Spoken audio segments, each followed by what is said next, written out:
What's going on, y'all? So, Project Mouse has kind of been on a hiatus since our family road trip.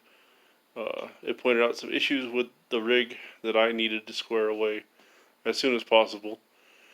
Mainly the suspension. Man, when we had that thing loaded down, it was wandering, it was bouncing, and you could tell the shocks are probably factory original from 2001. Same as probably all the suspension components. So, that led me to looking at a mild lift to clear some tires, and the information out there on these Cherokees is in overabundance. You have short arms, you have long arms, you have stock, you have 3 links, you have radius arm style setups, and even the companies. If you want budget companies, you look at Rough Country, you'll work your way up through like Rubicon Express, Clayton, who else? Rusty's Off Road, Ironrock Off Road, and once again, the information is ridiculous. I mean, you can run short arms and get away with it. You can run a 2-inch lift and not worry about, adjustable control arms, SYE kits, and I started going crazy reading about these different suspensions, how to set them up, drivetrain setups, etc. And then, the one company that kept coming up was Ironrock Off Road. Hearing how great their equipment is, how solid it is, it's American made, etc. So I started cruising their page. Well, once I narrowed it down to going with Ironrock Off Road for the suspension on Project Mouse, I got to, okay, do I run long arms or do I run short arms? Do I do add a leafs? Do I do, a 3-link, like the Rock Link setup? Do I do their critical path setup? Do I do the short arms for budget?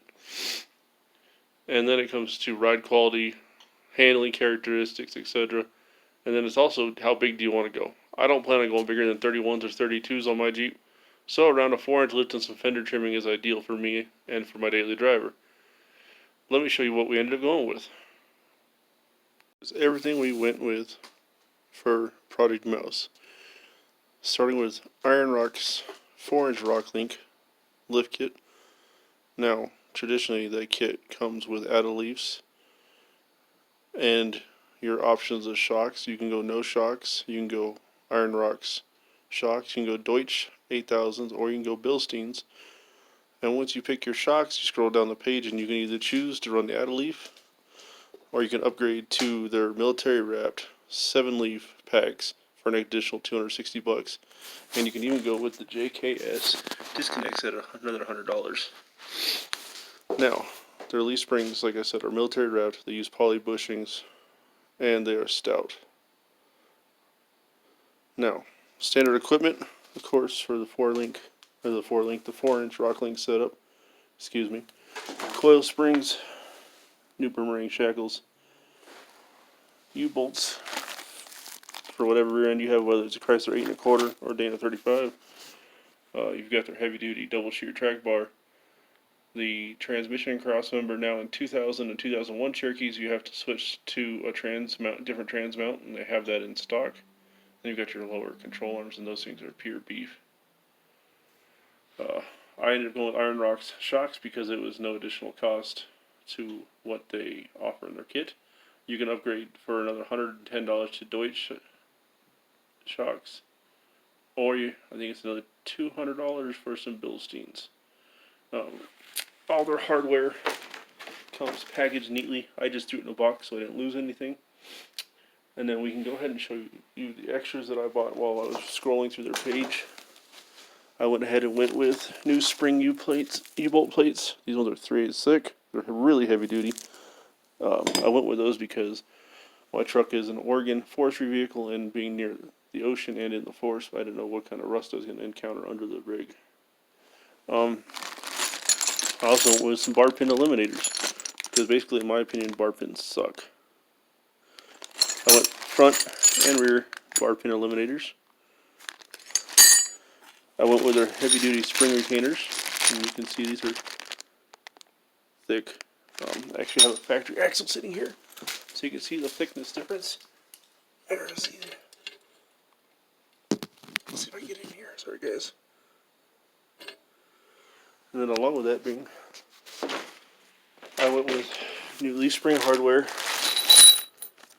new upper shock retaining bolts, and The Ironrock 4-inch Rocklink kit comes with, you can see them in the back up there, they come with the transfer case drop brackets, but I'm not going to be using those. For the kit and all the extras, I was at about $2,000. And I even went with Daystar extended bump stops, extended brake lines. I went with an Ironrock steering box spacer because the factory one's aluminum is known to break. So everything here, minus the wheel spacers and the lug nuts, you can ignore those for now, was about $2,000. Standard equipment though, like I said, you can go options out. Talking with Ironrock Off-Road, I asked them about the bump stops on their shocks versus running just the Daystar extended bump stops up in the background there. They said run them both because you don't want to rely solely on the shock's bump stop to prevent the vehicle from bottoming out. It puts undue stress on the shock and the suspension. So they come with their bushings pre-installed. Pretty much pure beef. And we're going to be seeing this installed in Project Mouse over the next week. I'm not going to do an install video, it just takes too much time that I don't have. But I will give you overall review of before and after pictures. Now, for our wheels and tires on Project Mouse, I'm going to run some JK18s. Traded those for Explorer 8.8 that I had, and I don't want to spend the money to fab to install it. So a guy said he could use it, and I got some killer wheels for it. Now, to adapt the JK18s to my XJ, I went with Spider Tracks 4.5x5 to 5x5 adapters, 1 1/4 inch thick, and these come with the lug nuts to hold them to your axle, and they are heavy duty. I went through Quadratech, and I got a set of their chrome splined lugs that comes with a socket. And bear with me a second, y'all, and I will get you guys a view of what my wheels are going to look like. Here are some JK18s. Now this current size is a 255/70 R18. I'm probably going to go to a 275/70, which is about a 32 to 33. We'll see how much trimming I want to do.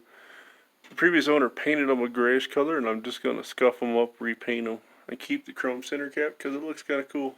And I want this Jeep to look almost stockish, minus the fact that you can tell it's going to have a bump in suspension height.